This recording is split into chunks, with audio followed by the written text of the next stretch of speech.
তাহলে এটা তো আমাদের সমস্যা সমাধান মিটে গেছে 27 নম্বরটা, তাই না? আর কোনো সমস্যা নেই? না স্যার। আচ্ছা, শরীয়তপুর থেকে আলম, তারপরে সজীব, তারপরে মনির, এরা কি জয়েন করেছে?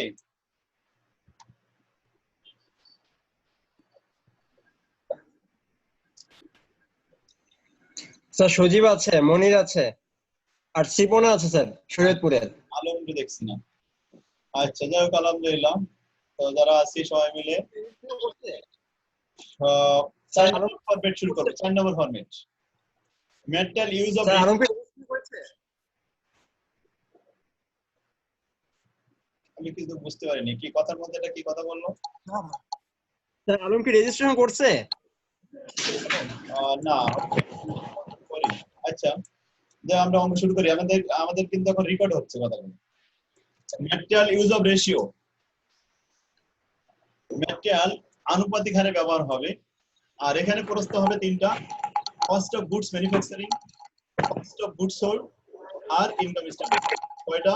তিনটা রিকোয়ারমেন্ট। আচ্ছা, প্রথমে 1 নম্বর অঙ্কটা পড়ি। 2005 সালে এসেছিল। Few company manufacture two type of product, A and B.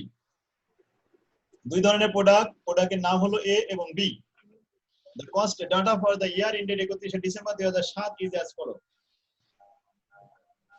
Direct material 8 lakh টাকা, ডাইরেক্ট লেবার 4,48,000 টাকা, আর প্রোডাকশন ওভারহেড 1,44,000 টাকা, টোটাল মিলে 13,92,000 টাকা। এখন পিউ কোম্পানি দুই ধরনের প্রোডাক্ট তৈরি করে। প্রোডাক্টের নাম এ এবং বি। তবে কাঁচামাল ক্রয় করার সময় কম্বাইন্ড ভাবে একসাথে ক্রয় করে। এই 8 লক্ষ টাকা ক্রয় করে দুই ধরনের প্রোডাক্ট তৈরি করেছে। এখন কোন প্রোডাক্টে কতটুকু কাঁচামাল ব্যবহার হয়েছে সেই অনুপাতটা প্রশ্নে দেওয়া থাকবে। আর লেবার মোট খরচ হয়েছে 4,48,000, কিন্তু কোন প্রোডাক্টের জন্য কত টাকা লেবার খরচ হয়েছে সেই অনুপাতটা প্রশ্নে দেওয়া থাকবে। ফ্যাক্টরি ওভারহেড খরচ হয়েছে 1,44,000, কিন্তু কোন প্রোডাক্টের জন্য ফ্যাক্টরি ওভারহেড কত খরচ হয়েছে সেটা অনুপাত দেওয়া থাকবে। এইটাই হলো রেশিও। আর এই জন্য এই ফরম্যাটটার নাম হয়ে গেছে ম্যাটেরিয়াল ইউজ অফ রেশিও। আচ্ছা, আদার ডাটা বলছে প্রোডাকশন এ 40,000 ইউনিট, বি 1,20,000 ইউনিট। সেলস হয়েছে 40 এর মধ্যে 36,000, ক্লোজিং আছে 4,000। আর 1,20,000 এর মধ্যে 1 লাখ বিক্রি হয়েছে, 20,000 ক্লোজিং আছে। সেলিং প্রাইস একটা 20 টাকা, এটা 10 টাকা। Material use ratio per unit 5:1। Material 5:1 অনুপাতে বন্টন হয়েছিল। তার মানে বি প্রোডাক্টে যে পরিমাণ ম্যাটেরিয়াল ইউজ হয়েছে তার 5 গুণ ইউজ হয়েছে এ প্রোডাক্টে। 5:1 মানে এটা 6 ভাগের 5 ভাগ, এটা হলো 6 ভাগের 1 ভাগ। যদি আমি ধরি বি প্রোডাক্টে এক্স পরিমাণ ম্যাটেরিয়াল ইউজ হয়েছে, তাহলে এ প্রোডাক্টে হবে 5x পরিমাণ। আচ্ছা, ওয়েজেস বি প্রোডাক্টে এখানে আছে 2:1, তার মানে বি তে 1 আর এ তে 2। যদি আমি ধরি লেবার খরচ হয়েছে ওয়েজেস বি তে y, তাহলে হবে এ তে 2y। এই আচ্ছা, যাই হোক, এখন আমরা ইনফরমেশন আরো দেখছি, সেগুলো পড়ে আসি। The production overhead was of the same rate per unit of both type of product. Production overhead এখানে যে 1,40,000 টাকা ব্যয় হয়েছিল, এটা উভয় প্রকার প্রোডাক্টের সমান হারে ব্যয় হয়েছে। তার মানে এ হয়েছে 40,000 ইউনিট, বি হয়েছে 1,20,000, দুটো যোগ করলে হয় 1,60,000। 1,60,000 এর জন্য ব্যয় 1,44,000। তাহলে 1,44,000 কে 1,60,000 দ্বারা ভাগ করিলে 90 পয়সা আসবে প্রতি ইউনিটের জন্য সমান হারে। এটা ওয়ার্কিং করব। তাহলে ওয়ার্কিং করব আমরা ম্যাটেরিয়াল, লেবার আর ওভারহেড, এই তিনটা ওয়ার্কিং করতে হবে। এবার বসে admin overhead for each was 150% of the direct wages. The direct labour যে খরচ হবে সেই খরচের 1.5 গুণ বা 150% অ্যাডমিন খরচ হবে। আচ্ছা, এটার জন্য ওয়ার্কিং করা লাগবে না, সরাসরি আমরা অঙ্কের ভিতরে দেখাতে পারবো। মার্কেটিং এক্সপেন্সেস 50 পয়সা per unit of both type of product sale. আচ্ছা, মার্কেটে যা বিক্রি হবে প্রত্যেকটা ইউনিটের জন্য 50 পয়সা করে খরচ হবে। এখন এ প্রোডাক্ট বিক্রি হয়েছিল 36,000, ওর সাথে 50 পয়সা গুণ হলে হয় 18,000। বি প্রোডাক্ট বিক্রি হয়েছিল 1 লক্ষ, এর সাথে গুণ হবে 50 পয়সা, তাহলে এখানে আসবে 50,000 টাকা। Prepare a cost sheet, cost of goods sold statement. Cost of goods, এই জন্য আমাদেরকে প্রথমে ওয়ার্কিং করে নিতে হবে 3টা, আর তারপর ইনকাম স্টেটমেন্ট করতে হবে। যাই হোক, দুটো রিকমেন্ড করব, তার জন্য ওয়ার্কিং আগে 3টে করে নেব। প্রথম ওয়ার্কিং এর নাম হবে calculation of material cost has been allocated as follow. আচ্ছা, ধরে নিলাম let cost of material use of product B, B তে ধরলাম এক্স, তাহলে হবে এ তে ক্লিয়ার।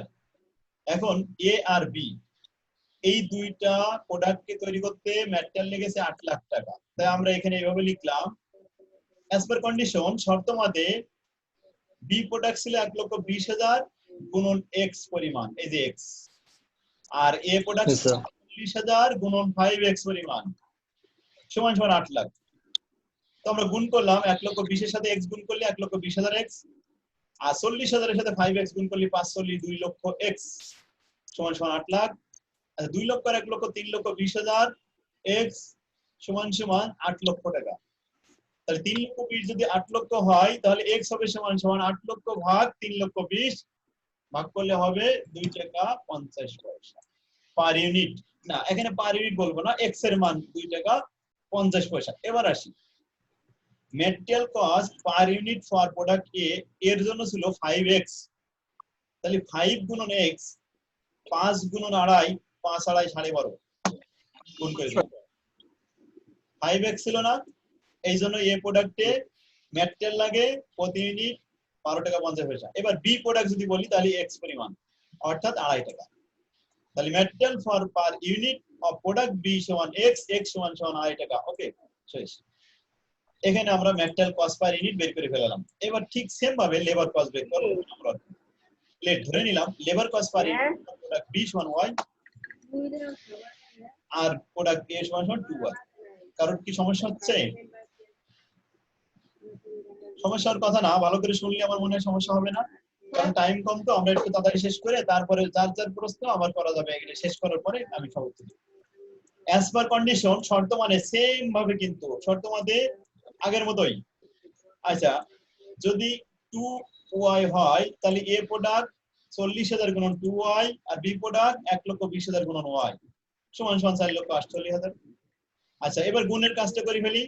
40 গুণ 2 80,000 y আর 1,20,000 গুণন y, তার মানে 1,20,000 y। তাহলে 80,000 আর 1,20,000 মিলে 2 লক্ষ। হ্যাঁ, এখানে 4 সমান লাখ সমান আসবে 2 লক্ষ।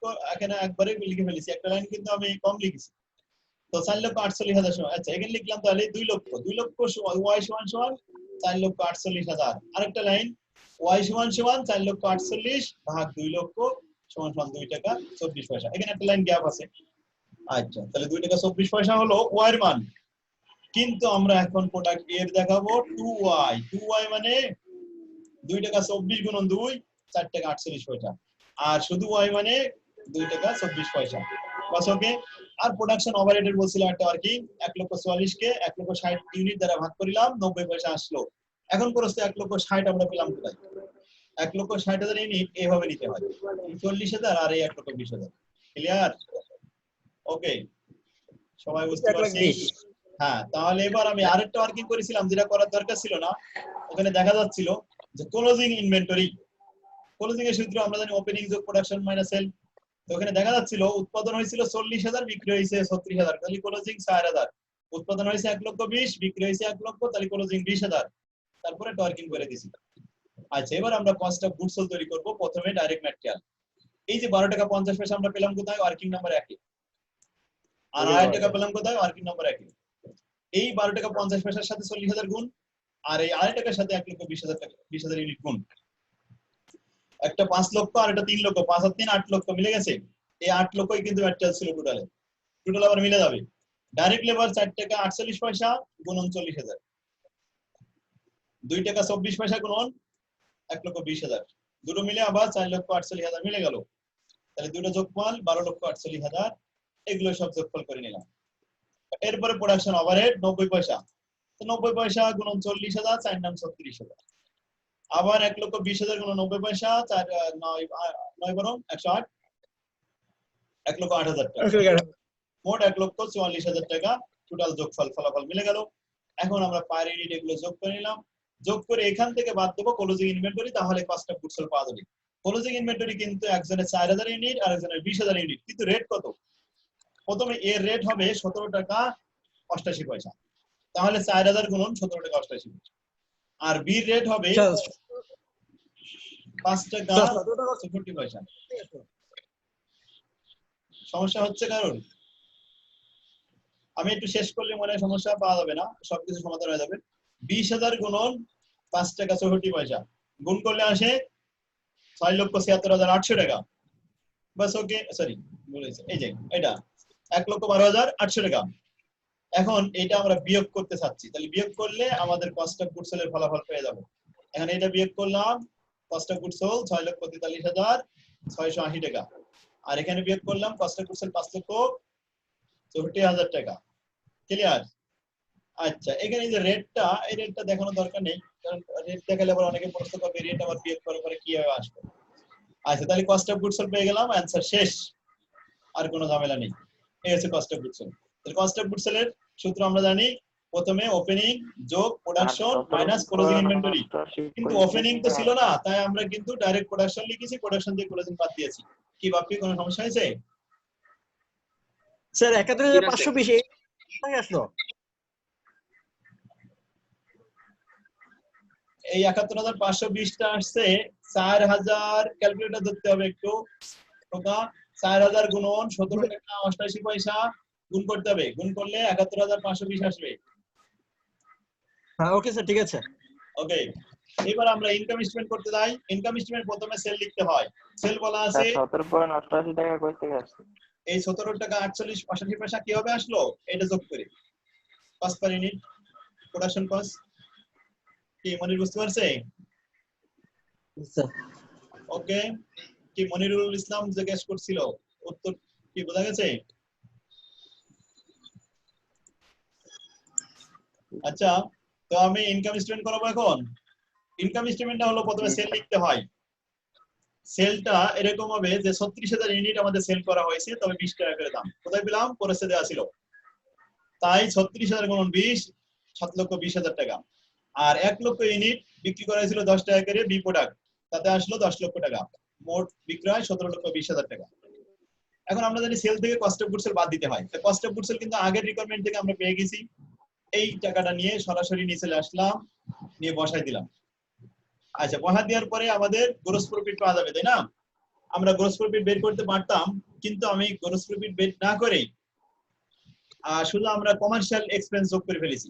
যোগ কমার্শিয়াল এক্সপেন্স, কমার্শিয়ালের মধ্যে আছে অ্যাডমিন আর সেলিং, এই দুটো যোগ করে নিলাম।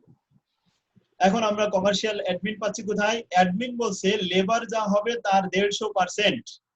এখন লেবার কিন্তু 4 টাকা 48 পয়সা। এই 4 টাকা 48 পয়সা 1.5 গুণ করলেও হবে, আবার 150% করলেও হবে। এখানে কিন্তু 150% বলেছি। কি সবাই ক্লিয়ার না? এই যে বাপি বুঝতে পারছে? 6.72 পয়সা। হ্যাঁ, তাহলে 4 টাকা 48 পয়সার 150% বা 1.5 1.5 গুণ করলে হবে 6 টাকা সামথিং পয়সা আসছে, তাই না? ওই 6 টাকা সামথিং পয়সার সাথে এখানে উৎপাদন হয়েছিল 40,000, সেই 40,000 গুণ করতে হবে। গুণ করলে আসবে 2,68,800 টাকা। ক্লিয়ার এখন? Yes sir. ওকে, আর এই বি তে কি হবে? বি তে যে রেট ছিল, রেটটা বলি 2 টাকা 24 পয়সা গুণন 150%। যে ফলাফল আসবে তার সাথে গুণ করতে হবে 1,20,000 ইউনিট, তাতে আসবে 4,03,200 টাকা। আচ্ছা, এবার আসি সেলিং। সেলিং খরচ বলছে যা বিক্রি হয়েছে তা প্রতি ইউনিট 50 পয়সা। তো 36,000 বিক্রি হয়েছে, 36,000 গুণন 50 পয়সা মানে 18,000 টাকা, আর 1 লক্ষ গুণন 50 পয়সা মানে 50,000 টাকা। বাস, ওকে। এই তিনটা কস্ট আমি একসাথে যোগ করে দিয়েছি, একসাথে যোগ করেছি। Cost of goods sold, commercial expense যোগ করে 9,30,480, 10,17,200 টাকা। আচ্ছা, এখন আমাদের এখানে গ্রস প্রফিট আমরা তো বের করিনি, আমরা সরাসরি কস্ট একসাথে বের করে বাদ দিচ্ছি। যদি গ্রস প্রফিট বের করতাম, এখানে একটা দাগ দিতাম, দিয়ে এর নিচে লিখে দিতাম গ্রস প্রফিট, তারপরে কমার্শিয়াল বাদ দিতাম, এটাও হতো। কিন্তু আমি কি করেছি, cost of goods sold, operating সব একসাথে যোগ করে বাদ দিছি, টোটাল কস্ট। আচ্ছা, 7,20,000 টাকা আয়, ব্যয় হয়েছে 9,30,000, লস হয়েছে 2,10,480। 10 লক্ষ টাকা আয়, জি স্যার ব্যয় হয়েছে 2,17,200, তাহলে লস হয়েছে 17,200। বাস এই অঙ্কটাই শুধু লস হয়েছে, দুটো ফ্যাক্টরিতে লস। যাই হোক, তাহলে কি আমরা বুঝতে পারছি ম্যাটেরিয়াল ইউজ অফ রেশিও জিনিসটা কি? আশা করি সবাই মনে হয় ক্লিয়ার, তাই না? আচ্ছা, 3 পয়েন্ট না স্যার 10? এই চ্যাপ্টারে মানে আসে বেশিরভাগ কোন অঙ্ক? 1 নম্বর ফরম্যাট থেকে সবথেকে বেশি আসবে। এখন এই অধ্যায়ের অঙ্ক দুইটা সাবজেক্টে আমি বলেছি, ম্যানেজমেন্ট অ্যাকাউন্টিং এবং কস্ট অ্যাকাউন্টিং, তাই না? তাই কস্ট অ্যাকাউন্টিং এ আসার সম্ভাবনা বেশি হচ্ছে টেন্ডার কস্ট, আর ম্যানেজমেন্ট অ্যাকাউন্টিং এ আসার সম্ভাবনা 1 নম্বর ফরম্যাট থেকে। আর 2 নম্বর ফরম্যাট, এই সরি 3 নম্বর ফরম্যাট আর 4 নম্বর ফরম্যাট। 3 নম্বরে ছিল টেন্ডার, তাই না? হ্যাঁ, 2 নম্বর ফরম্যাট আর 4 নম্বর ফরম্যাটটা খুব কম, এটা আসেই না বলতে গেলে। তাহলে 2 এবং 4 বাদ দিলে হবে, আর 1 এবং 3 টেন্ডার কস্ট শিট এবং জেনারেল কস্ট শিট, এই দুইটা আমাদেরকে ধরে রাখতে হবে। ঠিক ক্লিয়ার? জি স্যার তবে যদি আমরা সবগুলো শিখে যাই আমাদের কোনো রিস্ক থাকবে না, যে প্রশ্নই করুক না কেন এই ফরম্যাটের বাইরে কখনোই আসবে না। যেমন গতবার যাদের পরীক্ষা হয়েছিল ম্যানেজমেন্ট অ্যাকাউন্টিং, তো বেশিরভাগই ছাত্ররা তো দেখা যাচ্ছে ব্যতিক্রমের বোর্ড প্রশ্নগুলো করে গেছে, বোর্ড প্রশ্ন রিপিট করেনি, না করার কারণে তারা আর কমন পায়নি, সব মানে একটু ইয়ে হয়ে গেছে, আপসেট হয়ে গেছে, পরীক্ষার হলে তারা কমন পায়নি, যে পরীক্ষা খারাপ হয়ে গেছে। কিন্তু আমাদের স্টুডেন্টের ভালো হয়েছিল, কারণ আমরা তো সব নিয়মের অঙ্ক শিখাইছি। এখানে শুধু ফিগারটা চেঞ্জ করতে পারি, কিন্তু নিয়মটা চেঞ্জ হবে না কখনো, যত জটিল প্রশ্নই হোক এর মধ্যেই থাকবে, এটাই সিস্টেম। এই জন্য সিস্টেম শিখতে হবে, যে আসলে আমাদের কয়টা নিয়ম, এই নিয়মগুলো এখন দেখা যাচ্ছে আমাদের বই যারা কিনেছে, আমাদের সাথে যারা ক্লাস করতেছে, আমাদের ইউটিউবে যারা দেখছে, তারা শুধু জানতে যে এখানে কস্টিংয়ের 4টা নিয়ম আছে, তাছাড়া আদারের বাইরের লোক কেউ জানতেছে না যে এখানে 4টা নিয়ম আছে, স্যাররাও বলতেছে না। স্যার শুধু অঙ্ক করা যাচ্ছে, উদাহরণ 1 2 5, বাস কি করতেছি, এভাবে 65টা অঙ্ক করে যাচ্ছে। এভাবে শিখলে হবে না, ভালোভাবে শিখতে হবে, জানতে হবে, আর জানতে হলে শিখতে হবে, তাই তো? আর নিজে জানতে হবে, পাশাপাশি অন্যদেরকে জানাতে হবে। যাক, আলহামদুলিল্লাহ। তো যারা আমাদের বই এখনো পর্যন্ত পায়নি, তো সবাই নিজ নিজ দায়িত্বে ওদেরকে একটু বলতে হবে, যাতে এখনো কিন্তু বাইরের লোক বেশিরভাগই বই কিনেনি, তারা ভালো বই সন্ধান পালি কিনবে। আলহামদুলিল্লাহ। তো আমরা যারা এখানে উপস্থিত আছি, বাপ্পি আছে না? জি স্যার। হ্যাঁ, বাপ্পির কাছ থেকে কালকে কত টাকা নিয়েছে বই? স্যার 400 টাকা স্যার। দুটো বই? হ্যাঁ 500 চেয়েছিল স্যার, পরে তো আমি আপনার ইনফরমেশনটা শেয়ার করলাম ওর সাথে, পরে তো আর কিছু বলতে পারে না। পরে আমি আপনার কথা বলিনি, বললাম যে আমার পরিচিত সবাই 200 করে কিনেছে, তো আপনি 250 করে চাচ্ছেন কেন? পরে বললো আচ্ছা ঠিক আছে, আপনি এই টাকাই দিন। পরে তো আমি এটার মাধ্যমে আনলাম, তা না হলে তো স্যার 500 টাকা রাখতো। হ্যাঁ, কারোর আপনার কাছ সাথে যোগাযোগ থেকে না করে। 300 করে 600 নিচ্ছে। আমি এই জন্য বলেছি যে সরাসরি আমার সাথে যোগাযোগ করে সুলভ মূল্যে বই আমরা এখান থেকে দেবো, কামাকা দোকানে এরকম ভাবে লস করার দরকার নেই তো। এই জন্য আমার কাছে আরেকজন স্যার আপনাদের থিওরি কি হইছে বই? থিওরি গুলো আমার রেডি আছে, ইনশাল্লাহ ওই বইটা ঈদের পরে দিব। আমি মূলত ছাপাতে পারিনি, কাগজ যা কিনেছিলাম কাগজ সব প্রায় গেছে, অন্য বই ছাপাতে যাই, ওই থিওরিটা আমি ঈদের পরে ছাপাবো। স্যার আজকে কি ফরম্যাট 4 থাকবেন নাকি আরেক চ্যাপ্টারে ফরম্যাট যাবেন? না, আমি আরেকটা অঙ্কে যাচ্ছি। হ্যাঁ, জি স্যার, আলহামদুলিল্লাহ। আমরা আরেকটা চ্যাপ্টারে গেলে ভালো হয়। আরেকটা চ্যাপ্টার, আমরা কি তাহলে ম্যানেজমেন্ট অ্যাকাউন্টিং এর চ্যাপ্টারে যাব নাকি কস্ট অ্যাকাউন্টিং এর চ্যাপ্টারে যাব? স্যার কস্টই ধরি, যেটা আগে ধরছি। তাই সবাই কি একমত? স্যার ভিন্ন একটা বই ধরি, এটা তো একটা চ্যাপ্টার শেষ হলো, একটার না। দিকে না গিয়ে আরেকটা বই ধরা ভালো না? না, আমরা এই বইয়েরই আরেকটা অধ্যায় করি, একবার একটা অধ্যায় হলে কেমন হয়? আচ্ছা স্যার এই বইয়ের আমরা এরকম কি আর আছে অধ্যায় করি। হ্যাঁ, স্যার এরকম কি হতে পারে আমরা এই যে একটা চ্যাপ্টার করেছি, এই চ্যাপ্টারটাই অন্য কোনো আমাদের অন্য কোনো রিলেটেড কোনো বইতে একই চ্যাপ্টার করতে হবে, এরকম আছে নাকি? আছে তো। এই চ্যাপ্টারটাই তো ম্যানেজমেন্ট অ্যাকাউন্টিং এর 2 নম্বর অধ্যায়।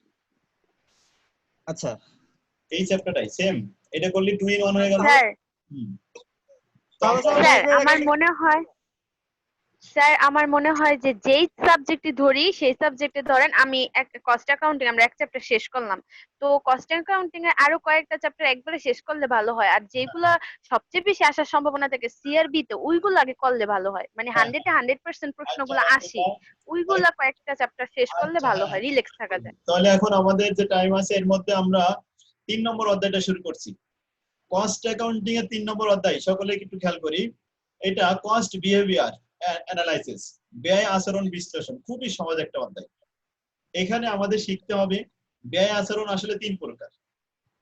কিছু ব্যয় আছে ফিক্সড কস্ট, স্থির ব্যয়, আর কিছু ব্যয় আছে ভেরিয়েবল কস্ট, পরিবর্তনশীল ব্যয়, আর কিছু ব্যয় আছে মিক্সড কস্ট। তার মানে কিছু ভেরিয়েবল কিছু ফিক্সড, তার মানে এটাকে বলা হয় মিক্সড কস্ট, যাকে আমরা বলি সেমি ফিক্সড, সেমি ভেরি।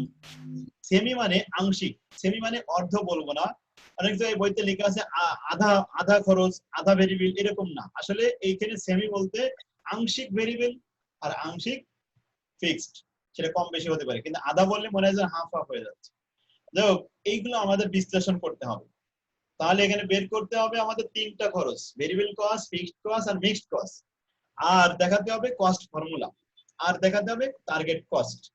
তাহলে সব মিলে আমাদের 5টা রিকোয়ারমেন্ট করতে হবে, আর এই 5টা রিকোয়ারমেন্ট করতে হবে 5টা মেথডের মাধ্যমে। মেথড গুলো সিলেবাসে দেওয়া হয়েছে যে high low method, regression analysis method, contribution method, quick and dirty method, production activity method. আচ্ছা, মেথডের কারণে সূত্রের পরিবর্তন ঘটবে, আর এই মেথড গুলো, এই ফরম্যাট গুলো পরস্তে বলা থাকবে। কোন মেথডে করব পরস্তে লেখা থাকবে। হাইলো মেথড করতে বললে হাইলো করব, কিন্তু রিকোয়ারমেন্ট ওই কয়টাই, যে find out the variable cost, find out the fixed cost, find out the mixed cost, cost formula, target cost, এভাবে লেখা। আচ্ছা, আলহামদুলিল্লাহ। তো আমরা প্রথমে 1 নম্বর ফরম্যাটে চলে যাই, হাইলো মেথড। আচ্ছা, এগুলো কিন্তু আবার ইউটিউবে দেয়া আছে, যদি আপনারা সকলেই ইউটিউবের একটু সাহায্য নিন। আমি এখন দেখাবো, আবার ইউটিউবের একটু হেল্প নিতে হবে, নিলে সব মিলাই আমাদের জি কমপ্লিট স্যার। হয়ে যাবে। তাহলে আমরা খুব দ্রুত শেষ করতে পারবো। কারণ কি, একটা শুরু করার পরে যদি সবাই বলে যে হ্যাঁ এটা বুঝে গেছি, পারি, কোনো সমস্যা নেই, তাহলে আমরা আগতে সুবিধা পাবো। আচ্ছা, যাও, হাইলো মেথড এটা উঁচু নিচু পদ্ধতি। এই মেথডে 3টে সূত্র অ্যাপ্লাই করা হয়। তো প্রথমে ভেরিয়েবল কস্টের সূত্র হলো change in cost divided by change in production. একে আমরা বলতে পারি high cost minus low cost মানে change in cost. High sir production minus আপনার লো স্ক্রিনটা প্রোডাকশন। একটু শেয়ার করুন। আরেকবার বলতে হবে, বুঝতে পারিনি কথা। স্যার স্ক্রিনটা একটু শেয়ার করুন। ও থ্যাঙ্কস, আমি তো খেয়াল করিনি, আমি তো মনে করি সবাই দেখতে পাচ্ছে, আমি তো ছিলাম এখানে। আচ্ছা, আলহামদুলিল্লাহ। তাহলে high cost minus low cost, high production minus low production, এটাই হলো change in cost, change in production. এই সূত্র দিয়ে আমরা হাইলো মেথডের অঙ্ক করি। আচ্ছা, এবার আসি ফিক্সড কস্ট। সূত্র হলো টোটাল কস্ট থেকে টোটাল ভেরিয়েবল বাদ দিলে ফিক্সড কস্ট চলে আসে, কারণ টোটাল কস্টের মধ্যে 2টা আইটেম থাকে, একটা থাকে ভেরিয়েবল কস্ট আর একটা থাকে ফিক্সড কস্ট। তাই টোটাল কস্ট থেকে যখনই আমরা ভেরিয়েবল বাদ দিই তখন আমাদের ফিক্সড কস্ট থেকে যায়, আর যখনই ফিক্সড বাদ দিই তখন ভেরিয়েবল কস্ট বেরিয়ে আসে। আচ্ছা, cost formula a plus bx, a হলো ফিক্সড কস্ট, b হলো ভেরিয়েবল কস্ট, আর x হলো এখানে প্রোডাকশন ইউনিট। এই 3টা সূত্র শিখলাম, এবার অঙ্ক করলে ক্লিয়ার হয়ে যাবে। আমাদের বইয়ের 1 নম্বর ফরম্যাটের 1 নম্বর অঙ্ক, 4টা রিকোয়ারমেন্ট আমরা একসাথে শিখব। এখানে বলা হচ্ছে the ABC hotel guest occupancy the and custodial supply expenses over the last 7 months. একটা ABC হোটেলের বিগত 7 মাসের ইনফরমেশন এখানে দেওয়া হয়েছে। আচ্ছা, March April May June July August September পর্যন্ত গেস্ট হোটেলে অবস্থান করেছিল। মার্চ মাসে 5000, যার জন্য ব্যয় হয়েছিল $8000। এপ্রিল মাসে 6500, ব্যয় হয়েছিল 8250। মে মাসে 8000, তাদের জন্য ব্যয় হয়েছিল 10500 টাকা। আর জুন মাসে 10500 গেস্ট ছিল, তাদের জন্য ব্যয় হয়েছিল 12000 টাকা। জুলাই মাসে 13000, 15000 ব্যয় হয়েছিল। আগস্ট মাসে 9000 গেস্ট ছিল, 10750 ব্যয় হয়েছিল। আর সেপ্টেম্বরে 7500 গেস্ট ছিল, 9750 ব্যয় হয়েছিল। এখন আমাদের কি বের করতে হবে? আমরা রিকোয়ারমেন্টে চলে যাই, স্টার্ট করি।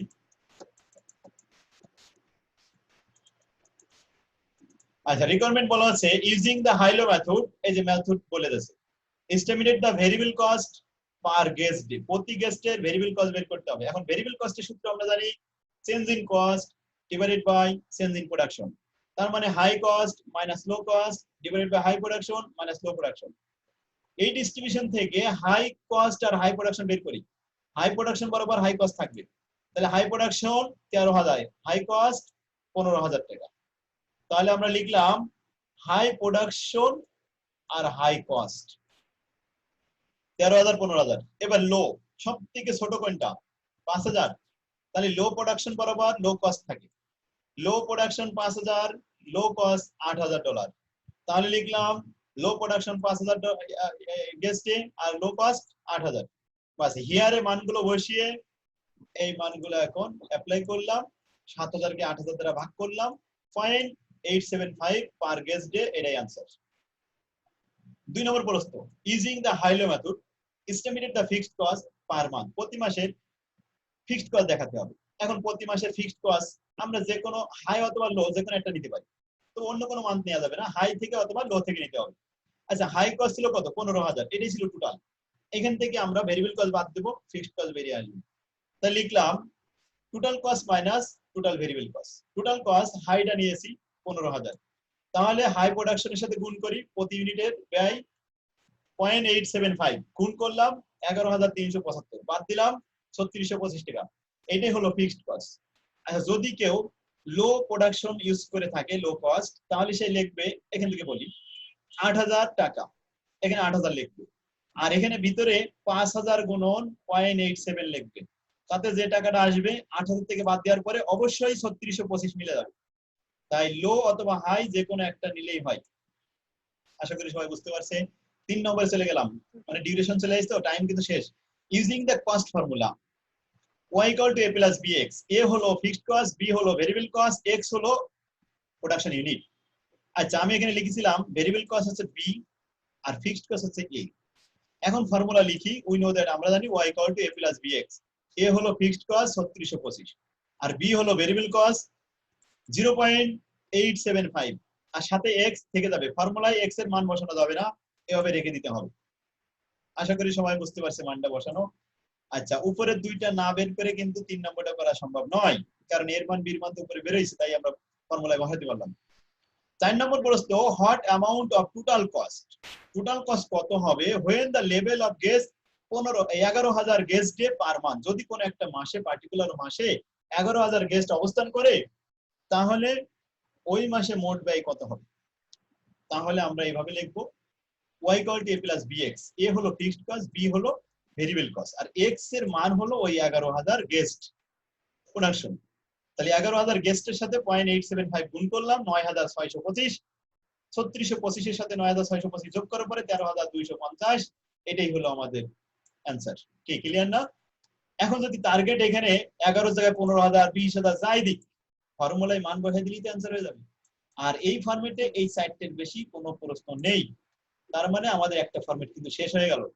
এখন আজকে সবার কাজ থাকবে এটা, যে এখানে এই ফরম্যাটে যতগুলো অঙ্ক আছে, এই যে 2 নাম্বার এখানে বলছে using the হাইলো method estimated the cost formula. আচ্ছা কস্ট ফর্মুলা বের করতে গেলে আমাদের ভেরিয়েবল কস্ট, ফিক্সড কস্ট আগে বের করে নিতে হবে, তারপরে ফর্মুলায় বসাতে হবে। তাই ওয়ার্কিং করে নিছি আমরা, প্রথমে ভেরিয়েবল কস্ট, তারপরে ফিক্সড কস্ট, তারপরে কস্ট ফর্মুলা, কস্ট ফর্মুলা। এই যে 2 নম্বর প্রশ্নে বলা হয়েছিল using the cost formula estimated the total cost when the level of activity 11000 guest. কি আগের হতোই না সেম? তাহলে ওই ফর্মুলায় 11000 বসাই দিলাম, x এর মান গুণ করলাম, অ্যানসার হয়ে গেল। আচ্ছা 3 নম্বর কি একই অঙ্ক না?